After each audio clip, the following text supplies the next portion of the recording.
In today's video, we have the latest NHL news to discuss. There seem to be conflicting reports on the waiver wire and whether or not the Sharks are placing Kevin Labanc on waivers today. We'll discuss that scenario and how things unfolded. The Sens appear to be bringing back Craig Anderson to sign a one-day deal to retire. We also have news on Alexander Ovechkin, Steven Stamkos, Nate Schmidt, and more coming up next. So welcome back to another video here at Top Shelf Hockey. We have some NHL news to discuss here. Early in today's day, we have news from the waiver wire, which is not official yet, but Frank Saravalli is reporting that the San Jose Sharks were going to place veteran forward Kevin Labanc on waivers today. Now, not long after reporting that, he says he's now hearing that after Kevin Labanc and his agent was informed by the Sharks that he was going on waivers, that the Sharks have had a change of plans and that now they're actually going to put him in the lineup tonight. So far this year, Kevin Labanc has been a healthy scratch in all of their games to start the season. Now he's expected to make his season debut. I mean, that just seems like a really odd turn of events. Clearly, they were not pleased with Kevin Labanc's training camp and with the depth that they have or the players they have. They don't feel like he's one of their top 12 forwards or he'd be in the lineup, clearly. I don't know. We know that Kevin Labanc's future in San Jose is very, very limited for sure. He's been a player that's been mentioned in the rumor mill for some time. They were trying to trade Labanc parts of last year near the deadline. It never happened. Probably because he's not living up to his contract. That doesn't help, right? I mean, Labanc, making $4.75 million and you can't get in the lineup makes it tough. Even at 50% retention, it's still tough considering how tight many teams are to the cap. There's obviously some teams with options and cap space, but not a ton. It just makes it really challenging, and then you can't get in the lineup to start the year. They tried again all summer to move this guy, and they still couldn't. There was a rumor, which I believe to be had something to it, ultimately never wasn't fulfilled, but there was a rumored trade that was like a handshake agreement that was going to be executed later between San Jose and Vancouver, where Labanc was going to go to the Canucks for Tyler Myers. So essentially you have two players, both of them on somewhat unfavorable contracts, needing a change of scenery. They both had 1 year left, and there was going to be a swap there. Part of the holdup was rumored to be that Myers had a signing bonus built into his contract that was actually paid in September, which was likely done, to avoid a late off-season trade. Clearly it worked because they were having discussions around him, never materialized, but there was some talk that once that bonus was paid that it would likely take place then, and it didn't, because in the interim, we've seen the Canucks do some other things and just never really worked out. I guess we'll find out here in the next... Well, by the time this video hits YouTube, the waivers news will be official.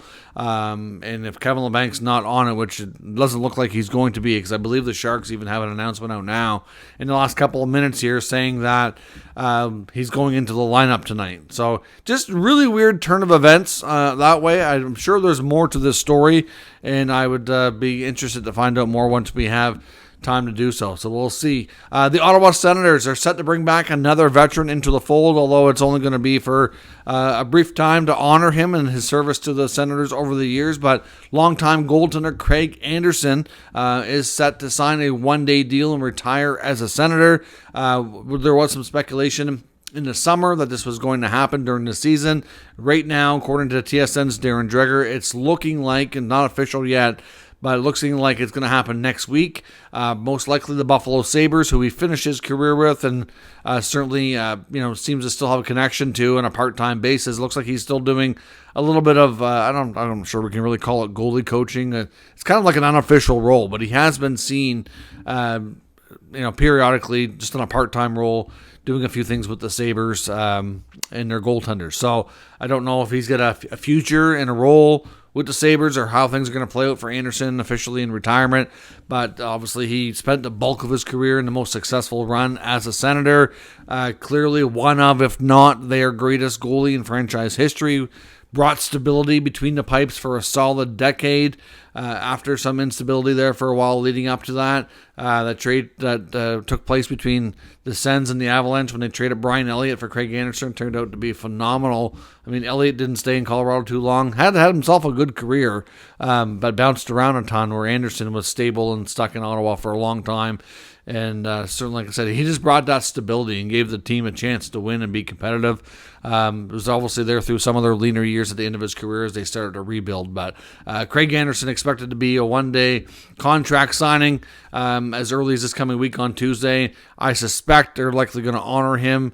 I don't know if they're going to put him in the Ring of Honor or if there's going to be anything more to it or if it's just more of a retirement ceremony to retire as a Sen. I think he deserves a little bit more and like going into the Ring of Honor or something, but that may be something we see at a later date. We'll have to kind of hold on and see what the Sens confirm for us over the next few days here. And with Ottawa as well, of course, Artem Zub took I'm not sure if it was more of a stick or a puck. It was kind of hard to see it happen so fast last night. But during the game against the Capitals, Ovechkin took a shot, and I think it was Ovi's stick, or maybe the puck rode up the stick. I couldn't quite see and got him more like in the side of the face-ear area. There was some blood on the ice. He left the game. There was no reason for him to try to come back. The Senators were up 5-6-1 at this point.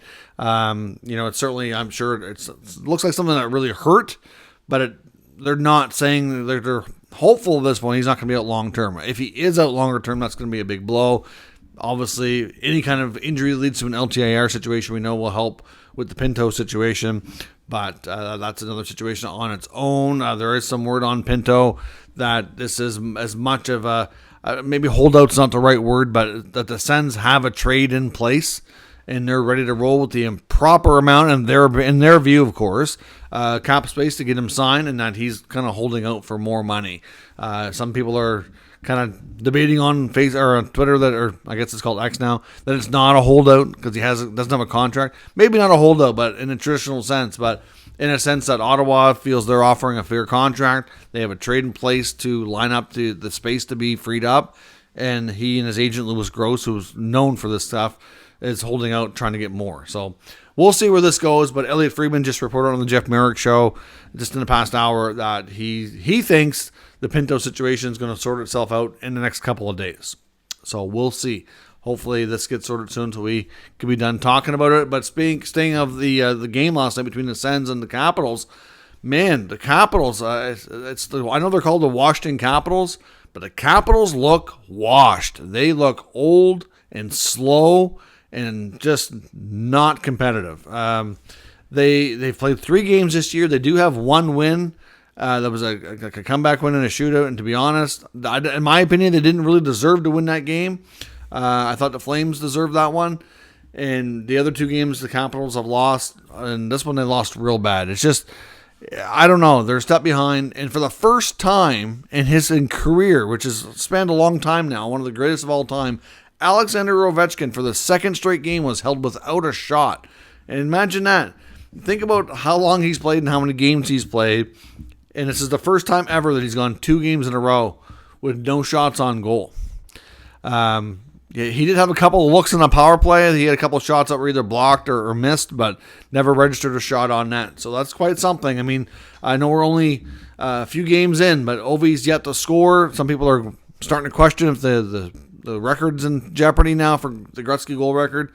I think it's way too early to say that. I'm sure Ovechkin will find his game, but as head coach Spencer Carberry said about the Capitals post-game, he said they just have too many players that have not found their game yet. He said it's not unusual to start the season. You might have a few guys that are, still trying to find it and get their game going, but he said we just have way too many guys in that boat, and it's just not good, and they're just not executing. He said like every mistake they're making is going in the back of their net, and it's just overall it's a bad scene. You throw in the fact that Charlie Lindgren is hurt too as well, so they can't give Darcy Kemper much rest, which for the short term it's not a big deal, but if he's out longer term it could be. So we'll see. Either way, I don't have good vibes for the Capitals. They just did not look good last night, and they're definitely an older team that's slowing down, and it was very apparent as they were absolutely dominated last night by the Senators. A couple other quick notes as well. Steven Stamkos, who's been out with a bit of an undisclosed injury. I'm not sure we really heard a whole lot about what he was dealing with since the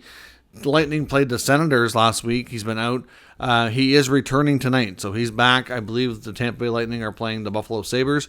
And Winnipeg Jets defenseman Nate Schmidt set to be a healthy scratch tonight. I know the coach, Rick Bowness, has been trying to get more time between Sandberg and Stanley, so we'll see what happens with Schmidt. I don't know if this is going to lead to anything more. Schmidt does have some trade protection, but he's kind of not exactly on the good books of the coach, really ever since the end of training camp.